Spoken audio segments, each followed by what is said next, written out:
اعوذ باللہ السمیع العلیم من الشیطان الرجیم من حمزہ ونفخہ ونفسہ بسم اللہ الرحمن الرحیم ربی یسر ولا تعسر وتمم بالخیر ربی زدنی علما قل انما حرم ربی الفواحش ما ظہر منها وما بطن والاسم والبغی بغیر الحق وان تشرکوا باللہ ما لم ينزل به سلطانا وان تقولوا علی اللہ ما لا تعلمون وَلِكُلِّ أُمَّةٍ أَجَلٌ فَإِذَا جَاءَ أَجَلُهُمْ لَا يَسْتَأْخِرُونَ سَاعَةً وَلَا يَسْتَقْدِمُونَ يَا بَنِي آدَمَ إِمَّا يَأْتِيَنَّكُمْ رُسُلٌ مِّنكُمْ يَقُصُّونَ عَلَيْكُمْ آيَاتِي فَمَنِ اتَّقَىٰ وَأَصْلَحَ فَلَا خَوْفٌ عَلَيْهِمْ وَلَا هُمْ يَحْزَنُونَ وَالَّذِينَ كَذَّبُوا بِآيَاتِنَا وَاسْتَكْبَرُوا عَنْهَا أُولَٰئِكَ أَصْحَابُ النَّارِ هُمْ فِيهَا خَالِدُونَ فمن أظلم ممن افترى على الله كذبا أو كذب بآياته أولئك ينالهم نصيبهم من الكتاب حتى إذا جاءتهم رسلنا يتوفونهم قالوا أين ما كنتم تدعون من دون الله قالوا ضلوا عنا وشهدوا على أنفسهم أنهم كانوا كافرين۔ یہ ہم نے 5 آیات تلاوت کی ہیں سورہ اعراف کی 8واں سپارہ ہے، آیت نمبر 33 سے 37۔ ترجمہ تفسیر ابن کثیر سے ہے۔ آپ کہہ دیجئے نبی کریم صلی اللہ تعالیٰ علیہ وآلہ وسلم سے اللہ تعالیٰ نے خطاب فرمایا کہ آپ اپنے امت کو بتا دیجئے، امت کو خبردار کر دیجئے کہ بے شک میرے رب نے بے حیائی کی باتوں کو حرام ٹھہرایا ہے۔ بے حیائی حرام ہو چکی ہے، سمجھ رہے ہیں، چاہے وہ ظاہر ہو یا چھپی ہوئی۔ بے حیائی کسی بھی طرح کی جائز نہیں ہے، چاہے آپ چپکے سے کسی سے افیئر چلائیں وہ بھی، یا چپکے سے کسی کو جھانکا تاکی کریں دیکھیں وہ بھی، کسی کے گھر میں کھوج لگائیں وہ بھی، اور جو علل اعلان مجمع میں تقریبات میں ہو رہا ہے وہ بھی، کسی بھی قسم کی بے حیائی جائز نہیں ہے، حلال نہیں ہے۔ جتنے بھی فواحش ہیں اللہ تعالیٰ نے ہر طرح کے فحش کاموں کو حرام کر دیا ہے، ٹھیک ہے، اور گناہ اور ناحق ظلم کو بھی، یہ بھی حرام ہے۔ کیا حرام ہے؟ اسم بھی حرام ہے، بغاوت بھی حرام ہے، ٹھیک ہے۔ ہاں حق کے ساتھ ٹھیک ہے کہ اگر آپ کے ساتھ کسی نے زیادتی کی تھی تو اتنا حق بھر بدلہ لینا آپ کے لیے جائز ہے، ہم پیچھے پڑ چکے ہیں، لیکن اس کے علاوہ اللہ تعالیٰ نے ناحق ظلم کو بھی حرام کر دیا ہے، اور یہ بھی حرام ہے کہ تم اللہ کے ساتھ اس چیز کو شریک ٹھہراؤ، یہ بھی حرام ہے۔ وَأَن تُشْرِكُوا بِاللَّهِ مَا لَمْ يُنَزِّلْ، جس کی اللہ نے کوئی سلطان نہیں اتاری، سند کوئی دلیل نہیں اتاری، وہ بھی تم پر حرام ہے کہ ایک ذرے کے برابر اللہ تعالیٰ کے ساتھ کسی کو شریک ٹھہراؤ۔ یہ کہ اللہ کو بھی مانو، اللہ کی بھی تعظیم اور عظمت بزرگی بیان کرو، اور اللہ کے ساتھ کسی اور بزرگ کو بھی اللہ تعالیٰ کی طرح تصرف اور اختیار کا مالک سمجھو، تھوڑا سا یا زیادہ سا، تو یہ بھی اللہ تعالیٰ کے نزدیک بالکل بھی جائز نہیں ہے، ناقابل معافی جرم ہے، ٹھیک ہے، جس کی اس نے کوئی دلیل نہیں اتاری، کوئی سند سلطان نہیں اتاری۔ اور یہ بھی حرام ہے کہ تم اللہ کے متعلق وہ باتیں کہو جو تم نہیں جانتے۔ بار بار اس بات کو قرآن نے بیان کیا ہے، قرآن نے اتنا زیادہ اس بات کو بیان کیا ہے کہ اللہ تعالیٰ پر تم جھوٹ منسوب کرو، یہ اللہ تعالیٰ کو بالکل بھی پسند نہیں ہے۔ بار بار یہ بات ریپیٹ ہو رہی ہے۔ اس کے بعد اور ہر امت کے لیے ایک وقت مقرر ہے، وقت اجل ہے، ٹھیک ہے، تو جب ان کا مقررہ وقت آ جائے گا تو وہ اس سے لمحہ بھر بھی نہ پیچھے ہوں گے اور نہ آگے ہوں گے، ایک لمحے کی بھی تاخیر و تقدیم ممکن نہیں ہوگی، ٹھیک ہے۔ یستاخرون ساعتاً، ساعت لمحے کو بھی کہتے ہیں، ٹھیک ہے، وقت کو بھی کہتے ہیں، اور یہ یہاں پہ تقدیم ہے، یستقدمون، ٹھیک ہے۔ اے بنی آدم، اے آدم علیہ السلام کی اولاد، اگر تمہارے پاس تم میں سے رسول آئیں جو تمہارے سامنے میری آیتیں بیان کریں، تو جنہوں نے پرہیزگاری اختیار کی اور اپنی اصلاح کر لی تو ان پر کوئی خوف نہیں ہوگا اور نہ وہ غمگین ہوں گے، اور جن لوگوں نے ہماری آیتوں کو جھٹلایا اور ان سے تکبر کیا وہی لوگ دوزخی ہیں، وہ اس میں ہمیشہ رہیں گے، دوزخی دوزخ میں ہمیشہ رہیں گے۔ چنانچہ اس شخص سے زیادہ ظالم کون ہے؟ یہ بات آپ بار بار پڑھتے ہیں قرآن میں، بار بار یہ بات اللہ تعالیٰ ریپیٹ فرماتے ہیں، دہراتے ہیں، یاد دلاتے ہیں، یاد دہانی کراتے ہیں۔ فمن اظلم ممن افترى علی اللہ کذبا او کذب بآیاتہ، یہ دونوں باتیں ساتھ ساتھ منسلک ہیں۔ اس سے زیادہ، اس سے بڑھ کر، اس شخص سے زیادہ ظالم کون ہے جس نے اللہ کے بارے میں جھوٹ گڑھا، جھوٹی بات، موضوع بات گڑھی، یا اس کی آیات کو جھٹلایا۔ یہی لوگ ہیں جن کا لکھا ہوا نصیب انہیں مل جائے گا، یہاں تک کہ ان کے پاس جب ہمارے فرشتے پہنچیں گے جو ان کو فوت کریں گے۔ اللہ کے حکم سے فرشتے جان، روح نکالتے ہیں آپ کے جسم سے، ورنہ مارتا تو اللہ ہی ہے، لیکن اللہ کے حکم سے فرشتہ مقرر ہے، ٹھیک ہے۔ فوت کریں گے، یتوفونہم، تو وہ ان سے کہیں گے آج وہ کہاں ہیں جنہیں تم اللہ کے سوا پکارتے تھے، جن کو اللہ کے سوا من دون اللہ بلاتے تھے، کہاں ہیں وہ جواب دیں گے وہ ہم سے کھو گئے، گم ہو گئے۔ وہ کہیں گے، کیا کہیں گے؟ گم ہو گئے، کھو گئے۔ وہ اپنے خلاف گواہی دیں گے۔ اپنے خلاف گواہی کیا ہے؟ اقرار کر لیں گے کہ جو کچھ بھی انہوں نے کیا وہ سب من گھڑت تھا، کہ بے شک وہ کفر کرنے والے تھے، یعنی انہوں نے جو کام کیا بے سند بے دلیل کیا، اور جو کچھ بھی دعوے کیے کہ فلاں بزرگ فلاں فلاں فلاں فلاں فلاں ہمیں جو ہے اللہ سے بچا لیں گے، اللہ سے سفارش کر لیں گے، اللہ تعالیٰ سے اس طرح کر لیں گے، اس طرح کر لیں گے، تو یہ سب گم ہو گئے، کیونکہ جن کو انہوں نے سفارشی سمجھا ہوا ہے وہ تو خود اپنے آپ کو بچا نہیں سکتے۔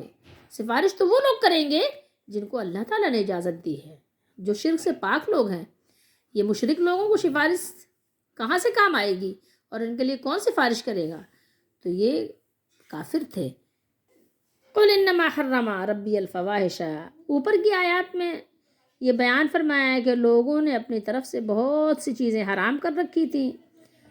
اب اس آیت میں اصل حرام چیزوں کو بیان فرما دیا کہ حرام ہے کیا، تمہارے کہنے سے کوئی چیز حرام ہے یا اللہ تعالیٰ کے حرام کرنے سے کوئی چیز حرام ہوگی؟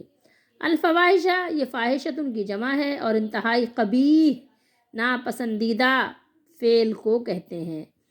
اسم سے تمام چھوٹے بڑے گناہ مراد ہیں، اور شراب کو بھی اسم کہہ لیتے ہیں۔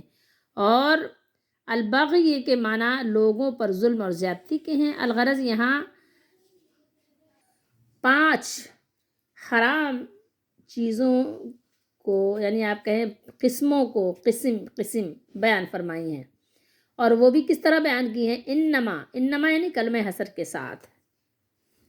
یہ انما جو ہے جانتے ہیں اہل علم کہ انما یہاں کلمہ حصر ہے، جس کا معنی کیا بنے گا کہ یعنی صرف یہ 5 چیزیں حرام ہیں، لیکن ایسا تو نہیں ہے کہ یہ صرف 5 چیزیں جو یہاں بیان ہوئی وہی حرام ہیں، حرام تو اس کے علاوہ بھی ہیں، ٹھیک ہے، بہت سی دوسری اشیاء جو قرآن و حدیث کی روشنی میں حرام ہیں۔ تو یہاں پر بیان یہ کیا ہے مفسرین نے کہ اصل میں بات یہ ہے کہ جرائم، قصور، زیادتیاں سب 5 ہی قسم کی ہیں، ٹھیک ہے۔ اسی 5 قسم سے سارے، یعنی خرافات جو لوگ کرتے ہیں وہ سب اسی 5 قسموں میں سے کوئی ایک قسم ہی ہوتی ہے۔ تو آپ یہ کہہ سکتے ہیں کہ 5 یہ شعبے ہیں، ٹھیک ہے، اور اسی ایک شعبے سے بے شمار شعبے بن جاتے ہیں، ٹھیک ہے۔ مثال کے طور پر اگر انسان بے حیا ہے، بے شرم ہے، حیا نہیں کرتا، اور فحش اور فحاشی میں مبتلا ہوتا ہے، تو پھر سارے آپ بے پردگی کے جتنے بھی جرائم ہیں اس کے راستے کھل جاتے ہیں، ٹھیک ہے، جو بھی ہو، شادی سے پہلے، شادی کے بعد، چھپ کر، ظاہر، جتنی بھی قسمیں ہیں۔ اسی طریقے سے یعنی یہ تقریبات میں بھی یہ بے پردگی بھی ہو گئی، اور دوسرے جو مشاغل آپ کے ہیں ساری قسم اس میں شامل ہو گئی۔ اسی یعنی ایک ہی بات ہے، ایک ہی قسم ہے، ایک ہی قسم سے پتہ نہیں کتنے قسمیں نکل جائیں گی۔ ہر جگہ کی بے پردگی، بے حیائی، ہر قسم کی بے پردگی، بے حیائی، چھپی ہوئی بھی اور ظاہر بھی، ایک ہی قسم سے بے شمار قسمیں نکل آئیں گی۔ اب آپ اس کو نکالتے رہیں، ڈھونڈتے رہیں، تلاش کرتے رہیں کہ کہاں کہاں آپ یہ کر رہے ہیں، اور کیسے کیسے کس کس انداز سے کر رہے ہیں، کیسے کیسے اپنے آپ کو دھوکہ دے رہے ہیں، اپنی آنکھوں میں، دوسروں کی آنکھوں میں دھول جھونک رہے ہیں، اور کیسے کیسے دوسروں کو بیوقوف بنا رہے ہیں۔ دوسری بات آ گئی اسم، یعنی عقل کو بدعقل کرنے والی چیز کیا ہے؟ وہ شراب ہے، یا اور بھی نشہ آور اشیاء ہو سکتی ہیں، ٹھیک ہے، اور بھی گناہ اور زیادتی کے کام ہو سکتے ہیں، اور بھی تو گناہوں کی قسمیں ہیں، لیکن ایک چیز بس ایک گناہ حرام ہے، ٹھیک ہے، نافرمانی حرام ہے، گناہ کا جو بھی کام ہو۔ اب اسی شعبے سے آپ نکال لیں جتنے بھی گناہ کے کام ہیں، جو بھی جن کا حکم یعنی گناہ میں شامل ہے، تو بس وہ اس پورے تمام گناہوں کے شعبے اس میں آ گئے، داخل ہو گئے۔ تیسری چیز کیا آ گئی؟ بغ. یہ جو بغیہ ہے کیا ہے؟ ظلم، زیادتی. تو اب یہاں پر آپ دیکھ لیں کہ ظلم کی جتنی بھی شاخیں ہیں، جتنی بھی شعبے ہیں، چاہے وہ جان سے متعلق ہوں، مال سے متعلق ہوں، عزت سے متعلق ہوں، سب حرام ہیں. ٹھیک ہے، اب اس کے جتنے بھی آپ شعبے شاخیں آپ ڈھونڈتے رہیں، تلاش کریں. ٹھیک ہے، آپ کسی کو دھوکہ دیں، کسی کو فریب دیں، کسی کے ساتھ زیادتی کریں، کسی کا کم تولیں، کسی کا کم ناپیں، کسی کو مہمان نوازی نہ کریں. ٹھیک ہے، کسی کے ساتھ آپ زیادتی کریں، کسی کا حق ماریں، کسی کا حق دبائیں، سارے شعبے اسی سے نکل آتے ہیں. چوتھی بات آ گئی وان تشرکوا باللہ، اور یہ کہ تم اللہ کے ساتھ اس چیز کو شریک ٹھہراؤ جس کے اس نے کوئی دلیل نہیں اتاری. تو یہاں پر کیا ہے؟ یہاں دو قسمیں ہیں. توحید کی بات ہو گئی، توحید میں تعان کرنا. ٹھیک ہے، تو یہاں اشارہ فرما دیا اللہ تعالیٰ نے کہ بغیر علم کے اللہ کے ذمے بات لگانا اور فتویٰ دینا. ٹھیک ہے، ایسی بات کہہ دینا جس کا آپ کو پتہ ہی نہیں ہے، علم نہیں ہے، بغیر علم کے آپ نے فتویٰ دے دیا، غلط کو صحیح، صحیح کو غلط قرار دے دیا. تو یہ ساری چیزیں اس میں داخل اور شامل ہیں. تو چوتھی بات میں شامل کیا ہو گیا؟ کسی بھی طرح کا شرک. اور پانچویں بات میں یہ ہے کہ ایک غلط بات کو صحیح کہنا یا صحیح بات کو غلط کہنا، کسی بات کو خام خواہ دین بنا لینا. یہ باتیں آپ کو یہاں 5 مل گئیں کہ 5 باتیں یہاں پر کلمہ حسر کے ساتھ انما کے ساتھ بیان ہوئی ہیں. تو اب یہاں پر آپ کو یہ بات معلوم کرنے میں، جاننے میں بالکل بھی کوئی شبہ نہیں رہے گا کہ یہ 5 چیزیں اصول کی حیثیت رکھتی ہیں اور باقی ان کی شاخیں اور ان کے تحت آنے والی چیزیں ہیں. اور ایک چیز یہاں اور بھی یاد رکھنے کی ہے کہ اللہ کے ذمے بات لگانے میں رسول اللہ صلی اللہ علیہ وسلم کے ذمے بات لگانا بھی شامل ہے، کیونکہ وہ اللہ ہی کی بات ہے. رسول اللہ صلی اللہ علیہ وسلم اپنی طرف سے کوئی بات دین میں نہیں کہتے. تو اسی لیے جو جان بوجھ کر رسول اللہ صلی اللہ علیہ وسلم پر جھوٹ لگائے اس کا ٹھکانہ جہنم ہے. آپ صلی اللہ علیہ وسلم نے یہ بات بیان فرما دی ہے اور یہ حدیث متواتر ہے.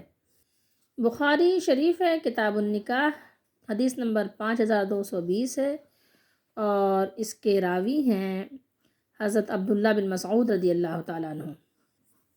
بیان فرمایا کہ نبی کریم صلی اللہ علیہ وآلہ وسلم نے ارشاد فرمایا ما من احد اغیر من اللہ من اجل ذالک حرم الفواحش وما احد احب الیہ المدح من اللہ. یہ حدیث مسند احمد میں بھی ہے اور مسلم شریف میں بھی ہے.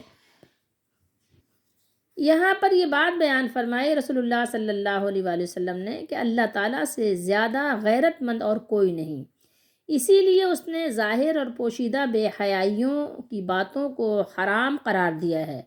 اور جس قدر اللہ تعالیٰ کو اپنی مدح کیا کس کو کہتے ہیں؟ تعریف. اللہ تعالیٰ کو اپنی تعریف پسند ہے، کسی اور کو نہیں پسند ہے. دنیا میں لوگ اپنی تعریف پسند کرتے ہیں نا، تو جتنی تعریف آپ کو اپنی پسند ہوگی نا کہ میری تعریف کی جائے، تو آپ کو تو حق نہیں پہنچتا کہ آپ اپنی تعریف کروائیں، کیونکہ آپ کے پاس اپنی کوئی چیز نہیں ہے، سب کچھ اللہ تعالیٰ کی دی ہوئی ہے. لیکن اللہ تعالیٰ کی تو اپنی ذاتی ہے، اس لیے اللہ تعالیٰ کو تو حق پہنچتا ہے کہ اللہ کی تعریف کی جائے. تو سب سے زیادہ اللہ کو اپنی تعریف پسند ہے. ٹھیک ہے، تو کسی اور کو اتنی زیادہ پسند نہیں ہو سکتی. یہ بات یاد رکھیے. ظاہر اور پوشیدہ بے حیائی کی باتوں کے بارے میں سب اللہ تعالیٰ نے حرام کیا ہے. کیوں؟ اس لیے کہ اللہ تعالیٰ سے زیادہ غیرت مند کوئی بھی نہیں ہے. تو اس لیے بے حیائی کی باتوں سے بچا کریں. اب یہاں ایک بات سوچنے کی ہے کہ جب اللہ تعالیٰ ہی کا حق ہے سب تعریف، اور اللہ کو اپنی تعریف پسند بھی بہت ہے، تو اب کوئی اگر اللہ کا شریک ٹھہرائے گا تو لازمی بات ہے کہ اللہ تعالیٰ کے برابر آپ کسی کو کر رہے ہیں، تھوڑا سا یا زیادہ سا. ٹھیک ہے، تو اللہ تعالیٰ اس بات کو کیسے پسند کریں گے اور کیسے معاف کریں گے؟ تو اللہ تعالیٰ نے اس کو حرام کر دیا کہ تم کسی کو اللہ کا شریک بناؤ جس کی اس نے کوئی سند نازل نہیں کی، اس نے بتایا ہی نہیں، تم سے کوئی استثناء نہیں دی کسی کو کہ ہاں کسی کو آپ اللہ کے برابر کر سکتے ہیں. یعنی اس بات کو بھی اللہ نے حرام قرار دیا ہے کہ تم اس کی عبادت میں کسی کو بھی ذرہ برابر بھی شریک بناؤ. اور وَأَن تَقُولُوا عَلَى اللَّهِ مَا لَا تَعْلَمُونَ، اور یہ کہ تم اللہ کے بارے میں ایسی باتیں کہو جن کا تمہیں کچھ علم نہیں. لیکن ازراہ افطراء کذب، تم یہ دعویٰ کر دو کہ اللہ کا بیٹا بھی ہے، نعوذ باللہ، یا اس طرح کی کچھ اور باتیں اپنی طرف سے گھڑ لو کہ یہ قبر والا بھی اختیار رکھتا ہے، یہ ہمارا کام بنا سکتا ہے، جن کا تمہیں علم ہی نہیں ہے، تم کو اللہ تعالیٰ نے یہ باتیں بتائی ہی نہیں ہیں، تو تم کو کیسے اس بات کا علم ہوا، کیسے پتہ چلا کہ قبر والا ہماری مدد کرے گا، قبر والے ہمارے لیے دعا کرے گا؟ اللہ کے نبی نے تو بیان ہی نہیں کیا یہ بات کہ قبر والے دعا بھی کرتے ہیں، قبر والے آپ کی مدد کرتے ہیں، قبر والے آپ کو بیٹا دے سکتے ہیں، یا بیٹے کے لیے اللہ تعالیٰ سے زبردستی کر سکتے ہیں، یا اللہ سے سفارش کر سکتے ہیں۔ تو یہ بتاؤ یہ باتیں تم نے کہاں سے نکالی؟ اور فرمایا اللہ تعالیٰ نے وَلِكُلِّ أُمَّةٍ، اور ہر ایک امت کے لیے کیا ہے؟ وقت ہے، وقت مقرر ہے۔ تو یہاں امت سے مراد کہتے ہیں کہ قرن اور نسل مراد ہے۔ اجل وقت مقرر ہے، تو جب ان کا موت کا وقت مقرر آ جاتا ہے، یعنی وہ وقت جو ان کے لیے مقرر کیا گیا ہے، تو نہ تو ایک لمحہ دیر ہو سکتی ہے اور نہ ہی جلدی ہو سکتی ہے، بس وہ وقت مقرر ہوگا، بس جس کو بہنا ہے بہہ جائے گا، جس کو دبنا ہے دب جائے گا، جس کو گرنا ہے گر جائے گا، بس وقت مقرر کا ہی انتظار ہے، ایک لمحے کی بھی تاخیر پھر ممکن نہیں ہے۔ وَلِكُلِّ أُمَّةٍ أَجَلٌ، پہلی آیت میں بیان فرمایا کہ ہر ایک کے لیے ایک وقت مقرر ہے جو آگے پیچھے نہیں ہو سکتا۔ دوسری آیت میں بتایا کہ جو لوگ فرما بردار ہوں گے مرنے کے بعد ان پر کسی قسم کا خوف اور حزن نہیں ہوگا، مگر جو سرکش ہوں گے وہ سخت عذاب میں گرفتار ہوں گے۔ ٹھیک ہے، اسی قسم کا خطاب سورہ بقرہ میں آدم علیہ السلام کے قصے کے آخر میں بھی مذکور ہے۔ یہاں اللہ تعالیٰ نے اولاد آدم کو ڈرایا ہے، یا بنی آدم، یہ خبر اللہ تعالیٰ نے اولاد آدم کو شروع ہی سے دے دی ہے کہ تمہارے پاس رسول آئیں گے، تو جب رسول تمہارے پاس آئیں تو یہاں پر ڈرانا بھی ہے اور آگے نیکوکاروں کو خوشخبری بھی ہے۔ جب تمہیں اللہ تعالیٰ کی طرف سے نصیحت آئے، جب اللہ کی طرف سے تمہارے لیے بیان اور دلیل آئیں، تو تم کیا کرو؟ اس کو سنو، اس کو پڑھو، اس کو سمجھو، اس کو مانو، اس پر یقین کرو، اس کو آگے لوگوں کو پہنچاؤ، اور نہیں تو پھر معاملہ کیا ہوگا؟ پھر معاملہ تمہیں بتا دیا ہے کہ تمہارے ساتھ پھر کیا ہونے والا ہے۔ تمہیں پتہ ہے کہ تم اپنی زندگی کے مالک نہیں ہو، تم اپنی زندگی بچا نہیں سکتے، اپنی صحت کے مالک نہیں ہو، اپنی صحت کو بچا نہیں سکتے۔ ٹھیک ہے، ایسا لرزہ جسم پر طاری ہوتا ہے کہ پاؤں نہیں اٹھتے، ہاتھ نہیں اٹھتے، آنکھ نہیں کھلتی، کان نہیں سنتے، دل نہیں سمجھتے، ایسا ہو جاتا ہے انسان کہ ہونے کے باوجود کچھ بھی نہیں رہ جاتا۔ تو بتا دیا کہ فمن اتقا، ابھی ٹائم ہے، ابھی وقت ہے آپ کے پاس، ابھی سانسیں چل رہی ہیں، ابھی آپ کا اپنے جسم پر کچھ کنٹرول باقی ہے، اس سے فائدہ اٹھائیے، تقوی حاصل کیجئے، اپنے اصلاح کیجئے، پھر آنے والے وقت میں آپ کو نہ کوئی خوف ہوگا، نہ ہی حزن و ملال ہوگا۔ فمن ازلم ممن افترا علی اللہ کذبا، یہ اس آیت کا تعلق کہاں سے ہے؟ اس کا تعلق اوپر کی آیت جو پڑھا ہم نے والذین کذبوا بآیاتنا سے ہے۔ یعنی یہ دو قسم کے لوگ تو بہت ہی بڑے ظالم ہیں۔ پہلی قسم میں نبوت کا جھوٹا دعویٰ کرنے والے، یا اللہ کا شریک بنانے والے، یا اللہ تعالیٰ کی طرف کسی حکم کی جھوٹی نسبت کرنے والے۔ ٹھیک ہے، اور اسی طرح اس میں وہ لوگ بھی شامل ہیں جو رسول اللہ صلی اللہ علیہ وآلہ وسلم کی طرف دین کے معاملات میں جھوٹی بات کی نسبت کر دیتے ہیں، جھوٹی حدیث بنائی گڑھی اور بتا دیا کہ یہ رسول اللہ کی حدیث ہے، حالانکہ وہ حدیث نہیں ہے، اس کو گڑھا ہے لوگوں نے۔ تو یہ سب اس میں سمجھ لیجئے شامل ہیں۔ اور دوسری قسم میں تمام وہ لوگ شامل ہیں جو قرآن کی کتاب الہی ہونے کا انکار کرتے ہیں، کسی بھی آیت کا انکار کریں، کسی بھی صورت کا انکار کریں، کسی بھی قسم سے انکار کریں، سب شامل ہیں۔ ٹھیک ہے، یا رسول اللہ صلی اللہ علیہ وسلم کی نبوت اور رسالت کو نہ مانیں، اس کے منکر ہوں۔ اولئک ینالہم نصیبہم، نالا ینالو، نالا ینالو سے ینالوہم، یہی لوگ ہیں جن کا لکھا ہوا نصیب انہیں مل جائے گا، یہی وہ لوگ ہیں، اولئک یہی وہ لوگ ہیں، ینالہم پہنچ جائے گا ان کو، نالا ینالو پہنچ جائے گا ان کو، مل جائے گا ان لوگوں کو، یعنی اللہ کی کتاب، اللہ تعالیٰ کی کتاب لوح محفوظ میں ان کا جو حصہ عمر، رزق، راحت یا رنج وغیرہ کا لکھا ہے وہ انہیں ملے گا، اور ان کے ظلم اور بدکاری کے باوجود اس میں کمی نہیں کی جائے گی کہ شاید توبہ کر لیں، یہاں تک کہ جب ان کے پاس ہمارے بھیجے ہوئے فرشتے ان کی روحیں قبض کرنے کے لیے آئیں گے تو انہیں ڈانٹتے ہوئے کہیں گے کہ کہاں ہیں وہ جنہیں تم اللہ کے سوا پکارتے تھے، اللہ کے سوا حاجت روا مشکل کشا سمجھتے تھے، تو وہ کہیں گے کہ وہ تو ہم سے گم ہو گئے، اور وہ اپنے آپ پر شہادت دیں گے، خود گواہی دیں گے کہ واقعی وہ کافر تھے۔ یہ آیت یعنی صاف کھلی صریح نص ہے کہ اللہ کے سوا کسی کو بھی پکارنا، اس سے مدد مانگنا، فریاد کرنا، استغاثہ کرنا، یا غوث المدد کہنا، یا حسین یا علی مدد پکارنا، اسے غوث یا مشکل کشا کہنا یا سمجھنا کفر ہے، خواہ وہ اللہ کے سوا کتنی بڑی ہستی کوئی ہو، چاہے آپ فرشتے ہی کو پکاریں، یا کسی اللہ کے رسول، یا کسی اللہ کے خاص ولی کو ہی پکاریں، عیسیٰ علیہ السلام کو ہی پکارنے لگ جائیں، قیامت کے دن وہ حضرات ان کو منہ بھی نہیں دکھائیں گے۔ آپ سمجھ رہے ہیں؟ ان کو منہ بھی نہیں لگائیں گے، ان سے بات بھی نہیں کریں گے، اور اللہ کے سوا کسی کو پکارنے والے خود اپنے آپ پر شہادت دیں گے کہ واقعی ہم کافر تھے اور ایمان سے محروم تھے۔ ایک دفعہ غیر اللہ کو پکارنے والوں سے گفتگو کے موقع پر عبدالسلام بن محمد نے لکھا ہے کہ ایک دفعہ غیر اللہ کو پکارنے والوں سے گفتگو کے موقع پر کسی نے ندائے غیر اللہ کے کفر ہونے کی دلیل کے لیے یہ آیت پڑھی اور آخر گفتگو تک اس پر قائم رہے، یعنی اسی بات پر قائم رہے کہ غیر اللہ کو پکارنے والوں میں سے کوئی بھی اس آیت کا جواب تو دے، لیکن کوئی بھی جواب نہیں دے سکا تھا۔ تو وہ کہتے ہیں کہ افسوس ہوتا ہے کہ قرآن مجید میں ایسی واضح آیات کے ہوتے ہوئے اپنے آپ کو مسلمان کہنے والے، مسلمان کہلانے والے، وہ خواہ کے مسلمان کہلاتے ہیں، حالانکہ ظاہر شرک کرنے والے مسلمان نہیں ہو سکتے۔ تو بہرحال اللہ تعالیٰ سمجھنے کی توفیق دے۔ تو بہرحال بہت سے لوگ آپ کو ایسے ملیں گے کہ وہ غیر اللہ کو پکارتے ہیں اور دھڑلے سے پکارتے ہیں، ان سے مدد طلب کرتے ہیں، خوب شوق ذوق سے مزاروں پہ جاتے ہیں، کوئی یا رسول اللہ غثنی کہتا ہے، کوئی یا علی مدد کہتا ہے، کوئی یا شیخ عبد القادر جیلانی شیء للہ کہتا ہے، کیا کوئی کہتا ہے یا غوث المدد، کوئی کہتا ہے یا حسین المدد۔ اور یہاں پر اللہ تعالیٰ نے ارشاد فرمایا کہ حتیٰ اذا جاءتهم رسلنا يتوفونهم قالوا أين ما كنتم تدعون من دون اللہ، یہاں تک کہ ان کے پاس جب ہمارے فرشتے پہنچیں گے جو ان کو فوت کریں گے، ان کی جانیں قبض کریں گے، تو ان سے کہیں گے کہ آج وہ کہاں ہیں جنہیں تم اللہ کے سوا پکارتے تھے۔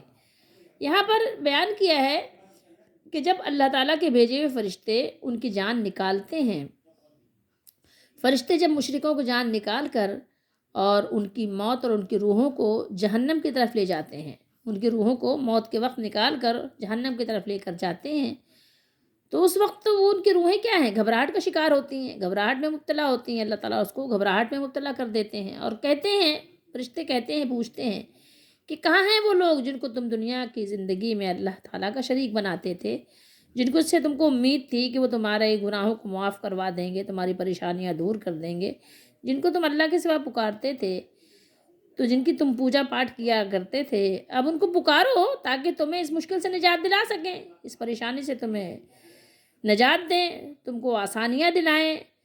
تو وہ جواب دیں گے، کہیں گے دلو ونا، دلو ونا کیا ہے، کیا مطلب ہے؟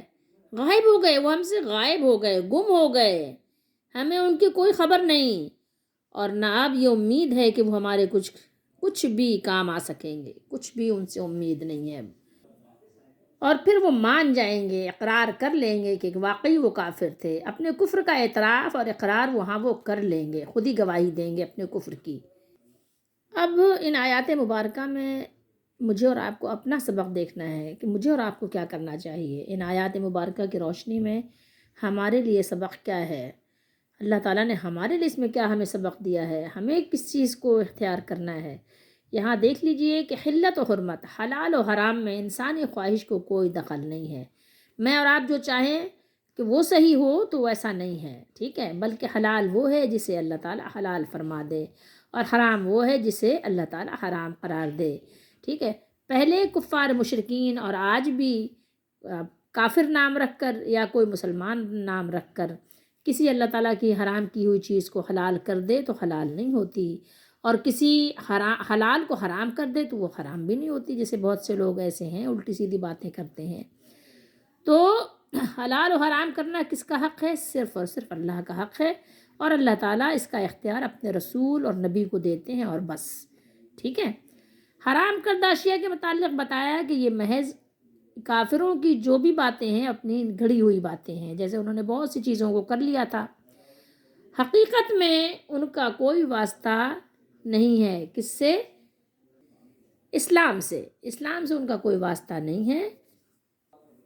اور دوسرا سبق ہمارے لیے کیا ہے کہ ہم ہر قسم کے گناہ سے اپنے آپ کو بچائیں، چاہے گناہ چھوٹا ہو چاہے گناہ بڑا ہو، ہر قسم کے گناہوں سے اپنے آپ کو آپ نے اور ہم نے بچانا ہے، ٹھیک ہے؟ کسی گناہ کو چھوٹا نہ سمجھیں، کہ کبھی ایسا ہوتا ہے کہ چھوٹی سی چنگاری سے پورا گھر جل جاتا ہے، ہوتا ہے نا، پورا گھر جل کر خاک ہو جاتا ہے، چھوٹی سی چنگاری جس کو لوگ اہمیت نہیں دیتے، سگریٹ پی کے پھینک دیتے ہیں، سمجھتے ہیں کہ ظاہر ابھی بجھ جائے گی، لیکن وہ نہیں بجھتی، اس سے کچھ اور کوئی کپڑا جو ہے آگ پکڑ لیتا ہے، لوگ رات میں سو جاتے ہیں آرام سے، پتہ چلا وہ گھر آگ سے جل کر راکھ ہو جاتا ہے۔ کبھی اسی طرح سے شارٹ سرکٹ ہو جاتا ہے انسان، کیا ہوتا ہے؟ تباہ و برباد ہو جاتا ہے، بڑی بڑی مارکیٹس سب جل کر راکھ ہو جاتی ہیں، لیکن وہ ایک معمولی سی آگ کی چنگاری ہوتی ہے جس کو اہمیت نہیں دی جاتی، لیکن وہ ایک بہت بڑا جو ہے کیا فساد یا خرابی کا باعث بن جاتا ہے، نقصان کا باعث بن جاتا ہے۔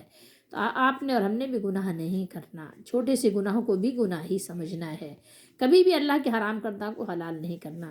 یہ بغاوت سے بھی، یہ کیا ہے بغیہ، کیا ہے بغاوت، آپ اردو میں بھی بولتے ہیں، سرکشی، بغاوت، حد سے آگے بڑھ جانا، آپ کی جو حدود ہے، آپ کی جو لمیٹیشن ہے اس کو کراس کر دینا، دنیا میں بھی کوئی برداشت نہیں کرتا، ہر ایک نے اپنی ایک بنائی ہوئی ہے، ایک اصول، ایک قانون وضع کیا ہوا ہے ہر ایک نے۔ آپ دیکھ لیں، بینک والے ہیں تو بینک والوں نے بھی بنایا ہوا ہے، بھائی آپ کی سال میں بڑی ٹرانزیکشن نہیں ہوئی ہے تو آپ کے کیا پیسے کاٹ لیں گے وہ، تو آپ کچھ کر سکتے ہیں؟ نہیں کاٹیں، آپ نہیں کاٹیں گے وہ، ٹھیک ہے؟ مطلب ہر ایک کے اپنے رولز بنے ہوئے ہیں، اسکول ہو، کالج ہو، یونیورسٹی ہو، اس کے علاوہ بینک ہوں، اس کے علاوہ کوئی فلاحی ادارے ہوں، اس کے علاوہ کوئی کمپنیز ہوں، فیکٹریز ہوں، انڈسٹریز ہوں، سب کے اپنے رولز ہیں، سب کے اپنے قانون ہیں، اصول ہیں، آپ اس کو کراس نہیں کر سکتے، تو اللہ تعالیٰ کے آپ اصول کو کیسے آپ کراس کر سکتے ہیں؟ بغاوت نہیں کیجیے، ٹھیک ہے؟ اللہ کے حد کو کراس کرنا ہی بغاوت ہے، باقی اور اللہ نے تمام انسانوں کے حقوق رکھے ہیں، ان کا خیال رکھیے، ان کی جان مال عزت آبرو کی حفاظت آپ کے ذمے ہے، آپ کسی کی جان مال عزت آبرو کو خراب نہیں کر سکتے، ٹھیک ہے؟ کسی کی بیٹی پر، کسی کی بیوی پر آپ غلط نگاہ نہیں ڈال سکتے، کسی کے بھائی پر، مطلب یا عورتیں ہوں یا مرد ہوں، آپ ایسے نہیں کر سکتے، ایک اصول جو قانون ہے اس کے تحت ہی تمام کام ہو سکتے ہیں، سمجھ رہے ہیں بات کو؟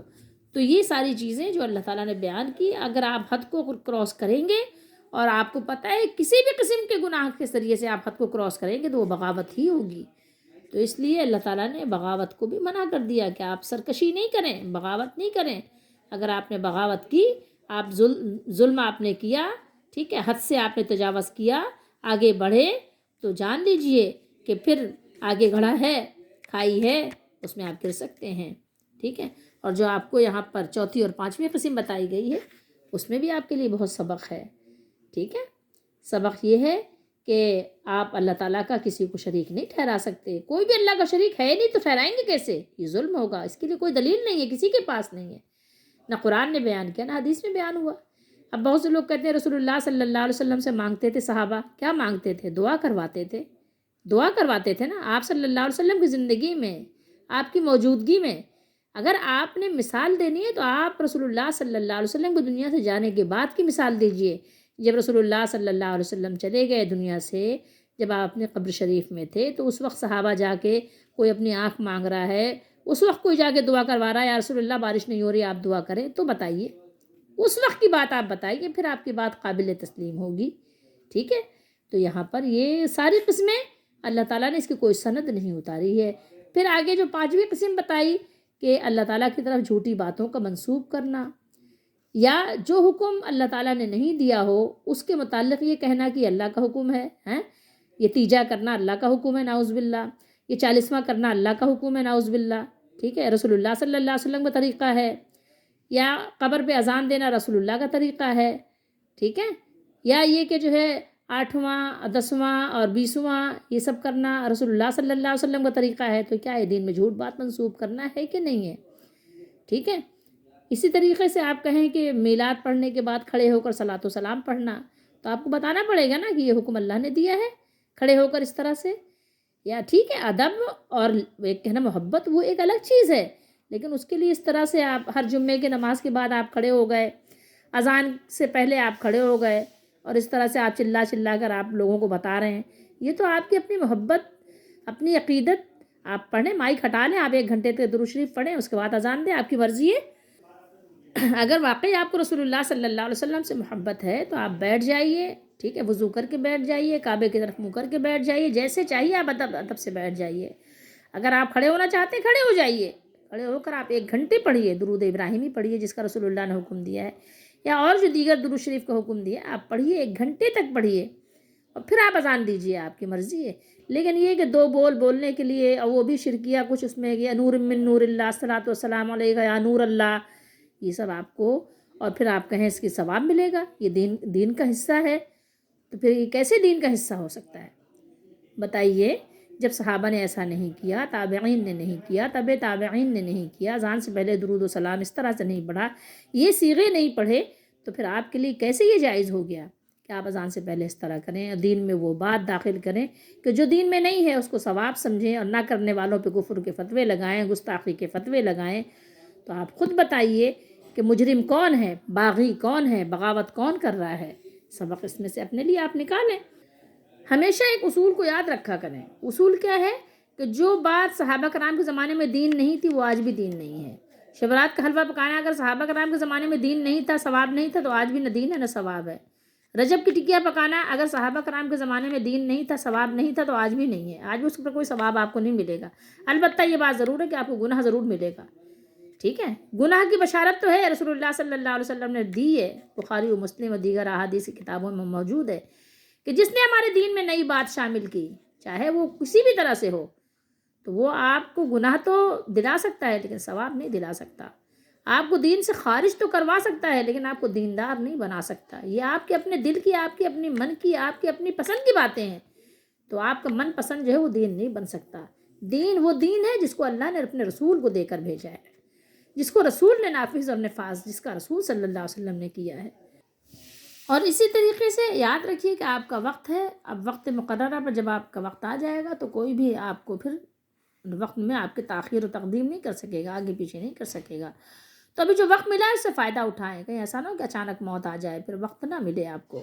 ٹھیک ہے، اسی طریقے سے اللہ تعالیٰ کی آیات ہیں، جب آپ کو بتایا جائے جس کے بارے میں بھی، حیا کے بارے میں، پردے کے بارے میں، سچائی کے بارے میں، شرافت کے بارے میں، جو بھی، تو آپ مانیں، تکبر نہ کریں کہ جناب ہوں کر کے آپ نے پیٹھ موڑی اور چلے گئے، استکبار کیا، آپ نے کہا کہ جناب ہم تو بس دنیا میں بہت ٹھاٹ باٹ سے ہیں تو آخرت میں بھی ٹھاٹ باٹ سے رہیں گے. ایسا نہیں ہے، آپ نے بات ماننا پڑے گا. قرآن کے سامنے آپ کا تکبر نہیں چلے گا، ٹھیک ہے، ورنہ دوزخ میں ہمیشہ رہیں گے. دوزخ میں ہمیشہ کیوں رہیں گے؟ کبھی وقت آئے گا تو انشاءاللہ بتائیں گے. ہمارے لیے استکبار کرنا کسی بھی صورت میں جائز نہیں، بلکہ ہمارے لیے کیا ہے کہ جب بھی ہمیں کوئی بتائے، کوئی بھی ہماری اصلاح کرنے کی کوشش کرے تو ہم اس کی بات کو سنیں. بات سنیں تو صحیح، پہلے سنیں تو صحیح، مطابقت تو کریں قرآن و سنت سے کہ اس کی بات قرآن و سنت کے مطابق ہے کہ نہیں ہے. اگر قرآن و سنت کے مطابق ہے تو پھر کیا ہے، فائدہ ہمارا کس میں ہے؟ اللہ کی آیاتیں، جو آیات اللہ کی آیتیں جو بیان کر رہا ہے ان کی بات کو سنیں اور اپنی اصلاح کرنے کی کوشش کریں، تقوی حاصل کرنے کی کوشش کریں. اس کا فائدہ کیا ہوگا کہ پھر جو لوگ اپنی اصلاح کر لیں گے، جو لوگ متقی بن جائیں گے، ان پر موت کے وقت سے لے کر آخرت تک پھر اللہ تعالیٰ نہ خوف کو مسلط کریں گے اور نہ ہی وہ غمگین ہوں گے. اللہ تعالیٰ ان کو سکون دیں گے، چین دیں گے، راحت دیں گے، جنت دیں گے، اپنی نعمتیں دیں گے، نعمتوں بھری جنت دیں گے، اپنی رضا کی دولت دیں گے. تو ہمیں یہ کام کرنا ہے، ہمیں یہ کام نہیں کرنا ہے، ورنہ کیا ہے، وہ ہمیشہ دوزخ میں جلیں گے. اللہ تعالیٰ ہم سب کو دوزخ والوں سے بچائے. اور یہ آیات ہمیں کیا بتا رہی ہیں؟ کسی بھی میسج کو آگے فارورڈ کرنے سے پہلے، کسی بھی بات کو، پیغام کو آگے پہنچانے سے پہلے، کسی بھی حدیث کو کسی کو سنانے سے پہلے، کسی کو حدیث کسی دلیل کے طور پر پیش کرنے سے پہلے آپ پہلے اس کو تحقیق کریں کہ یہ واقعی ہے یا نہیں ہے. اگر نہیں ہے تو آپ اگر اس کا حصہ بن رہے ہیں، غلط بات کو پھیلانے کا حصہ بن رہے ہیں، تو آپ اللہ تعالیٰ پر جھوٹ منسوب کر رہے ہیں اور دین کی صحیح بات کو غلط اور غلط کو صحیح کہہ رہے ہیں. تو یہ تو دین میں جھوٹ منسوب کرنا بھی ہے اور قرآن و سنت کو جھٹلانا بھی ہے، کتاب اللہ کو جھٹلانا بھی ہے. تو لکھا ہوا نصیب پہنچ جائے گا، جو بھی اللہ تعالیٰ نے نصیب آپ کا لکھ دیا ہے وہ آپ کو مل جائے گا. ٹھیک ہے، پھر کہیں ایسا نہ ہو کہ پھر پچھتانے کا وقت آ جائے، پھر آپ کی کوئی سنوائی نہ ہو۔ تو اللہ تعالیٰ ہم سب کو ان آیات کو سمجھنے کی توفیق عطا فرمائیں۔ اور اللہ تعالیٰ بے شک توفیق دیتے ہیں، لیکن جو لوگ حقات آ جانے کے بعد بھی آنکھیں بند کر لیتے ہیں، نہیں سننا چاہتے، تو پھر اللہ تعالیٰ ان کے دل کو اندھا بہرا کر دیتے ہیں، ان کی آنکھوں کانوں کو بیکار کر دیتے ہیں۔ یاد رکھیے، اللہ تعالیٰ سے بغاوت نہیں کیجیے گا، دنیا میں بھی باغیوں کو معاف نہیں کیا جاتا، تو آپ اللہ کے باغی نہ بنیں۔ اللہ تعالیٰ ہماری دستگیری فرمائے، ہماری مدد فرمائے۔ دعا کریں اللہ سے۔